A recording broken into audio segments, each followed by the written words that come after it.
africaine.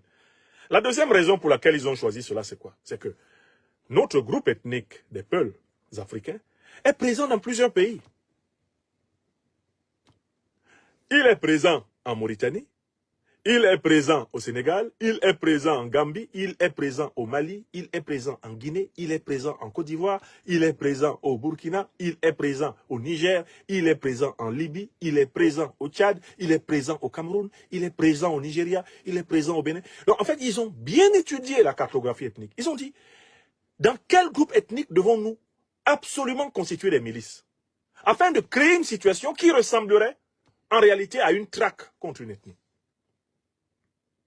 Mais écoutez, lorsqu'un camp militaire est attaqué, que doivent faire les militaires? Quand les militaires maliens sont attaqués dans leur camp, qu'est-ce qu'ils doivent faire aux assaillants? Mais ils doivent les réduire. Lorsque les militaires nigériens sont attaqués, qu'est-ce qu'ils doivent faire? Ils doivent les réduire. Lorsque les villages sont attaqués, que doit faire l'armée? Elle doit réduire les assaillants.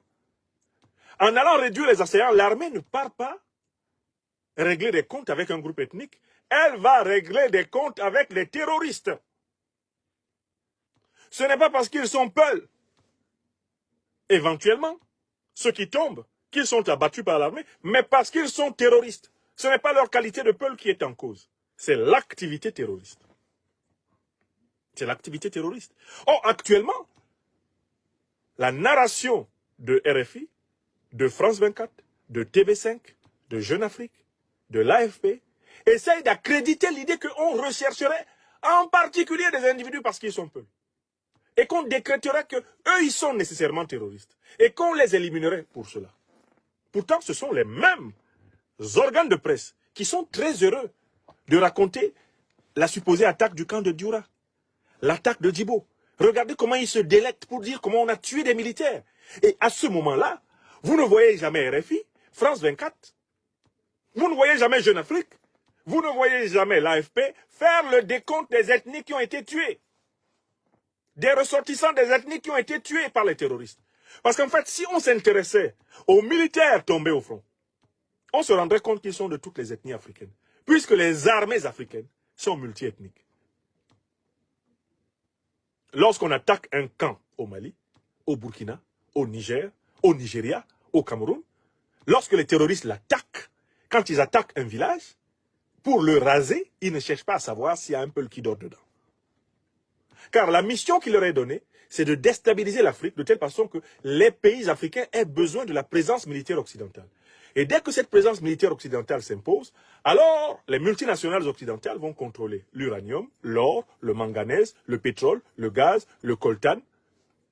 Ils vont contrôler le diamant, ils vont contrôler le lithium, ils vont contrôler les sols, les sous-sols, le bois, le café, le cacao, simplement grâce à cette instabilité qui justifie leur soi-disant mission de paix.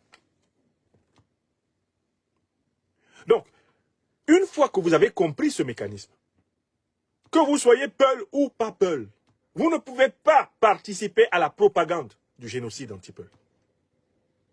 Vous ne pouvez pas essayer de présenter notre peuple africain, le peuple Peul, comme étant victime d'une campagne internationale. Tous ceux qui le disent font le jeu des ennemis de l'Afrique.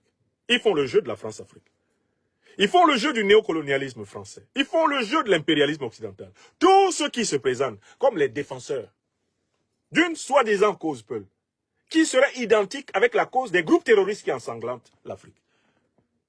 L'ethnie Peul n'a jamais demandé à des membres de son groupe de participer au terrorisme.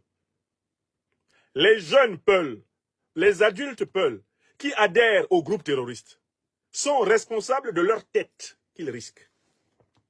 Ils n'y vont pas pour l'ethnie Peul. Quant au deuxième motif, à savoir qu'ils iraient en pensant que c'est pour l'islam, ce motif n'est pas valable. Car on sait très bien que les deux principales organisations terroristes qui sèment la désolation en Afrique ont été créées par les services de renseignement occidentaux.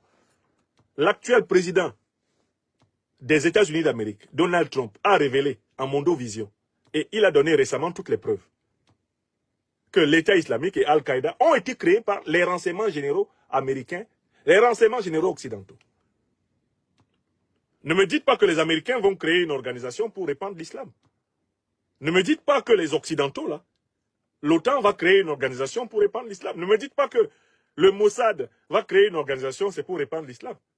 Les Occidentaux ne sont pas des musulmans. Donc leur djihadisme n'a rien à voir avec l'islam. Il s'agit d'un voile.